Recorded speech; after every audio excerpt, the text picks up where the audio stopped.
Gelagat Indra, pembunuh gadis penjual gorengan, sempat pinjam cangkul dan berkeliaran di kampung.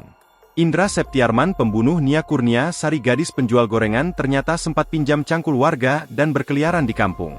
Rute pelarian Indra Septiarman, pembunuh Nia Kurnia Sari, akhirnya terkuak setelah sebelumnya masih sempat berkeliaran di kampung. Seperti diketahui, Indra Septiarman masih dalam upaya pengejaran pihak kepolisian.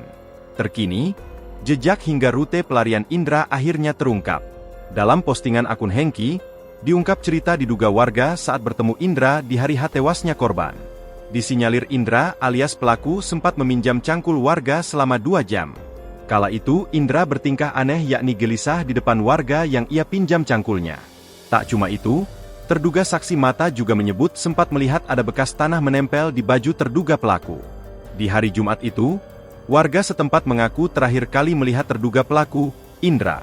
Sebab setelah meminjam cangkul, Indra diduga langsung lari sembari membawa tas ransel tanpa memakai alas kaki. Di sisi lain, dalam rekaman video yang dibagikan beberapa akun di media sosial, terlihat satuan tim dari kepolisian melakukan pengejaran ke wilayah Kayu Tanam, Padang Pariaman hingga ke kawasan hutan. Bahkan pihak kepolisian menggunakan drone untuk melacak aktivitas di dalam hutan sebelum dilakukan pencarian secara langsung oleh tim. Dalam video singkat tersebut, pihak kepolisian menelusuri kawasan hutan lebat.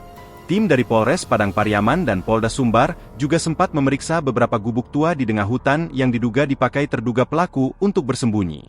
Tak sampai di situ saja, pihak kepolisian juga menelusuri wilayah persawahan hingga aliran air Sungai Guna mengendus jejak Indra yang kabur selama 1 minggu.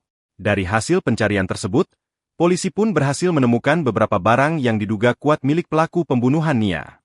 Di antara barang-barang tersebut, polisi berhasil mendapatkan kartu identitas terduga pelaku alias KTP. Download Tribun X sekarang, menghadirkan lokal menjadi Indonesia.